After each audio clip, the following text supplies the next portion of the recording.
Two-time Olympic medalist Sushil Kumar along with associate wrestler Ajay have been arrested by the special cell in Delhi over the alleged links with the murder of wrestler Sagar Rana. Sushil Kumar was absconding for over a fortnight after allegedly murdering the 23-year-old at Chhatrasal Stadium in Delhi. The incident stems back to 4th of May when wrestler Sagar Rana with two of his friends were allegedly assaulted by Sushil Kumar and his close associates. While Sagar succumbed to his concussion injuries, others were undergoing treatment at the nearby hospital. The Delhi police has filed an FIR against Kumar in the case on the charges of murder, culpable homicide, criminal intimidation, amongst others. Since then, Sushil was on the run, escaping arrest. He had also applied for anticipatory bail plea but was denied relief by the Delhi court. The court said that allegations against him are serious in nature. Arvind Ocha is now joining us live for the very latest. Arvind, अभी Delhi police का क्या खुलासा हुआ है इस particular case में और murder का मोटिव का जानकारी हमें मिला है कि नहीं? देखिए, मर्डर के मोटिव की बात करें तो एक प्रॉपर्टी थी जिसको वो प्रॉपर्टी सुशील कुमार की वाइफ के नाम पर थी, लेकिन उसमें कई क्रिमिनल आकर अपना वहां पर ठहरते थे और कहीं ना कहीं सुशील उसको शेल्टर देता था। लेकिन जब वो वांटेड हो गया दिल्ली पुलिस की तरफ से, तब खाली करने के लिए कहा, जिसके बाद ये पूरा विवाद हुआ था, जिसके बाद जो सागर है रेसलर उसकी हत्या हुई थी।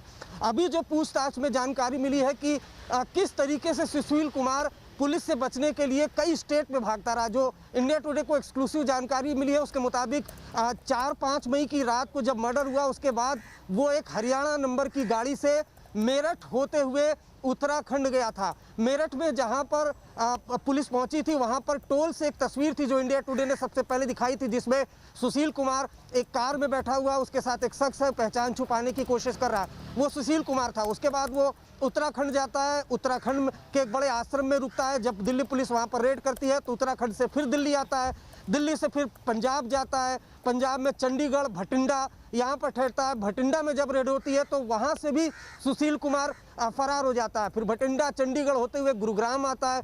गुरुग्राम के बाद कल वो वेस्ट दिल्ली में आया था, जहाँ दिल्ली पुलिस की टीम लगातार रेड कर रही थी। आखिरकार सुबह मुंडका इलाके से स्कूटी पे सुशील कुमार, जिस पर 1 लाख रुपए का इनाम था, अजय जिस पर 50,000 रुपए का इनाम था, उसको स्पेशल सेल ने पकड़ा है। इंपॉर्टेंट बात यह है कि कार से वो दिल्ली से फरार हुआ था, लेकिन पुलिस से बचने के लिए उसने कार छोड़ दी थी।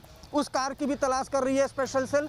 लेकिन ये अपने आप में काफ़ी चौंकाने वाली बात है कि एक रेसलर, एक गोल्ड मेडलिस्ट जिस पर हत्या और किडनैपिंग का केस है, वो किस तरीके से पुलिस से बचने के लिए लगातार एक क्रिमिनल की तरह पूरी एक्टिविटी कर रहा था, कई स्टेट में भाग रहा था और आखिरकार काफ़ी दिनों के बाद, लंबी चेस के बाद स्पेशल सेल ने उसको अरेस्ट किया है। फिलहाल उससे स्पेशल सेल का ऑफिस, जहां पीछे देख पा रहे हैं, वहां पर पूछताछ कर रही है स्पेशल सेल। वर्चुअल कोर्ट के जरिए उसकी पेशी होगी। उसके बाद फिर जो नॉर्थ वेस्ट डिस्ट्रिक्ट है जहां पर ये FIR लॉन्च हुई है, वहां की पुलिस सुशील कुमार को कस्टडी में लेगी। लेकिन अपने आप में एक ये बहुत चौंकाने वाली बात है कि गोल्ड मेडलिस्ट जिस पर हत्या और किडनैपिंग का केस था, वो खुद दिल्ली पुलिस से भागने के लिए कई स्टेट में छुप रहा था एक क्रिमिनल की तरह। और दिल्ली कोर्ट का भी कहना है कि जो एलिगेशंस है वो काफ़ी सीरियस है, इसलिए उनकी एंटिसिपेटरी बेल भी जो प्ली थी उसे भी कैंसिल कर दिया था कोर्ट ने, राइट?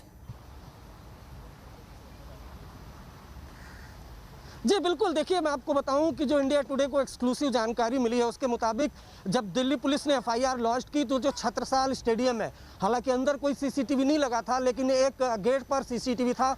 उस CCTV फुटेज में सुशील कुमार की कार आते जाते दिखी है। लेकिन उसके बाद जब इन्वेस्टिगेशन हुई तो दिल्ली पुलिस के पास एक मोबाइल फुटेज भी आया उस पूरी वारदात का, उस पूरे इंसिडेंट का, जिसमें सुशील कुमार अटैक करते हुए दिख रहे हैं। सबसे पहले उस मोबाइल फुटेज को दिल्ली पुलिस ने फॉरेंसिक एग्जामिनेशन के लिए भेजा और वहां से जो रिपोर्ट आई है उसके मुताबिक उस मोबाइल फुटेज में सुशील कुमार दिख रहे थे। नहीं सिर्फ इतना, बल्कि जिस रात 4-5 मई की रात को ये पूरा इंसिडेंट हुआ, उसके बाद जब सुशील कुमार अपने जो सहयोगी उनके साथ फरार हुए हैं तो वहाँ से जो आर्म्स और एमुनिशन है वो भी दिल्ली पुलिस ने रिकवर किया है और दिल्ली पुलिस का दावा है कि वो सुशील कुमार की ही कार थी और उसमें से जो आर्म्स है वो रिकवर हुआ। तो इस तरह के सीरियस चार्जेस हैं।